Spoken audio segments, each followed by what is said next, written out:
30 minute করে খেলা, তোমরা সুন্দর করে খেলো, খেলা ভালো খেলা উপহার দাও।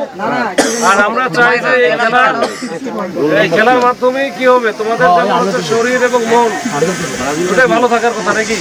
শিক্ষার্থীদের খেলাধুলা ও সুস্থ সাংস্কৃতিক চর্চায় উৎসাহিত করার লক্ষ্যে চট্টগ্রাম জেলা পুলিশের উদ্যোগে 11 জুন বিকেল 4:30 সীতাকুণ্ড থানাধীন জঙ্গল সলিমপুর এলাকার আলীনগর প্রাথমিক ও উচ্চ বিদ্যালয়ের মাঠে এক প্রাণবন্ত ফুটবল ম্যাচ অনুষ্ঠিত হয়।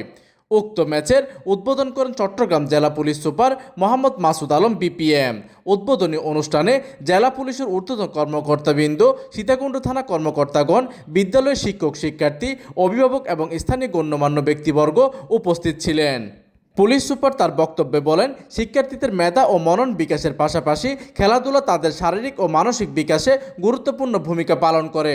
তরুণ প্রজন্মকে মাদক, অপরাধ ও সামাজিক অবক্ষয় থেকে দূরে রাখতে খেলাধুলার কোনো বিকল্প নেই বলে গণমাধ্যমকে তিনি বিষয়টি অবগত করেন।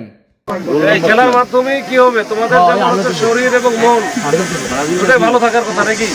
শারীরিকভাবে তোমরা ফিট থাকবা, শারীরিকভাবে ফিট হলে, সুস্থ হলে, তো সুস্থ থাকলে কিন্তু দেশের জন্য অনেক কিছু করা যাবে।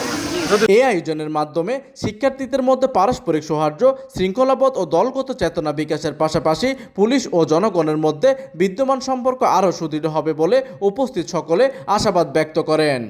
এইদিকে বিদ্যালয়ের শিক্ষক, শিক্ষার্থী, অভিভাবক ও স্থানীয় বাসিন্দারা এই ব্যতিক্রমধর্মী উদ্যোগের জন্য চট্টগ্রাম জেলা পুলিশের প্রতি আন্তরিক কৃতজ্ঞতা প্রকাশ করেন এবং ভবিষ্যতে এই ধরনের আয়োজন অব্যাহত রাখার প্রত্যাশা ব্যক্ত করেন।